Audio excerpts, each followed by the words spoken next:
लोग बोलते बाबा जी तुम नौजवानों को भड़काते हो, तो क्यों नहीं भड़काओ नौजवानों को।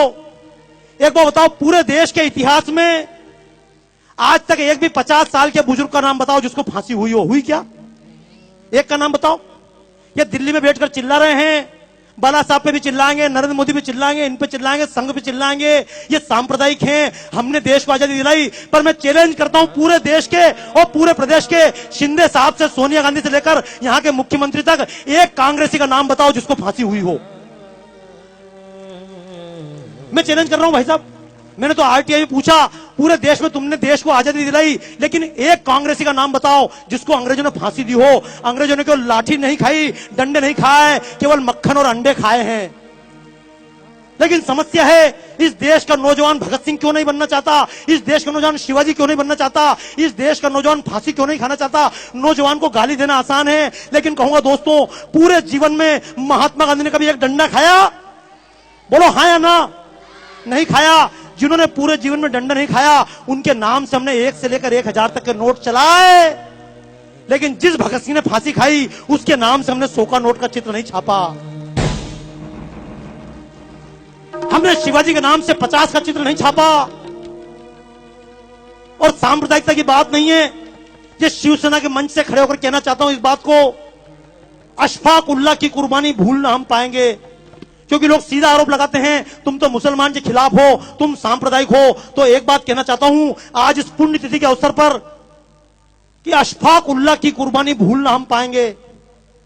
जब अशफाक उल्लाह खान लड़ रहा था आजादी के मैदान में, तो मुल्लों ने समझाया था, कठ मुल्लों ने, अरे अशफाक क्यों इसके लिए जान देते हो, तुम तो मुसलमान हो। तो अशफाक उल्लाह खान ने कहा था, कुछ आरजू नहीं है, बस आरजू यही है, रख दे कोई जरा सी खाके वतन कफन में। मर गया अशफाक उल्लाह खां। लेकिन ये मुसलमान के नाम से वोट लेने वालों ने आज तक अशफाक उल्लाह खां के नाम से 10 रुपए का नोट नहीं चलाया। इस देश की लड़कियां, झूठ मत बोलना, पूछना अपनी बच्चियों से, क्यों लव जिहाद के चक्कर में फंस जाती हैं। लक्ष्मीबाई नहीं बनना चाहती, जीजाबाई नहीं बनना चाहती, कैटरीना कैफ बनना चाहती, दीपिका पादुकोण बनना चाहती। क्यों? क्योंकि जिसने देश के लिए ये प्राण दिए, जो मैदान में लड़ते लड़ते मरी, उस लक्ष्मीबाई के नाम से हमने 1 रुपए का नोट नहीं चलाया। तो दोस्तों, मैं तो एक बात कहता हूं, सरकार नोट भगत सिंह के नाम से चलाए या ना चलाए, हमारे दिलों में छपना चाहिए या नहीं?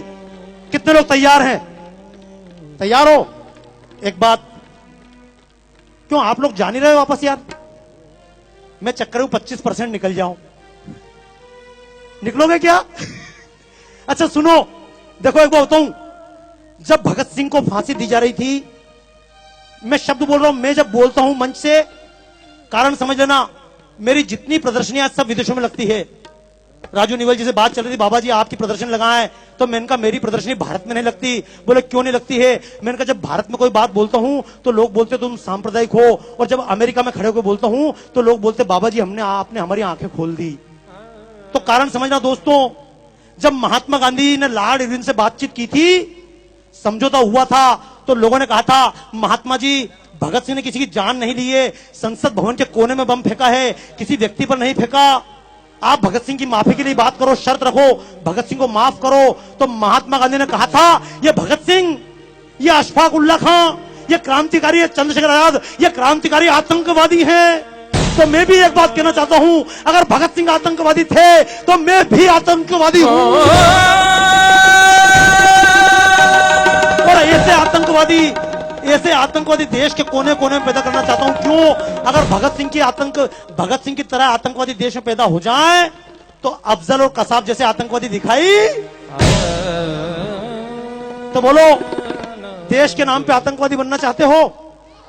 अभी तक लोग मजहब के नाम पे आतंकवादी बने, जातियों के नाम पर आतंकवादी बने। हालांकि आतंक का मतलब यह नहीं कि बम लेकर निकल जाना, मारोगे किसको मारोगे? देशवासी को मारोगे क्या? लेकिन कम से कम और किसी को मारो मत मारो, अपने स्वार्थ को मार लेना। जब कभी वोट देने जाओ तो जाति देखकर वोट मत देना।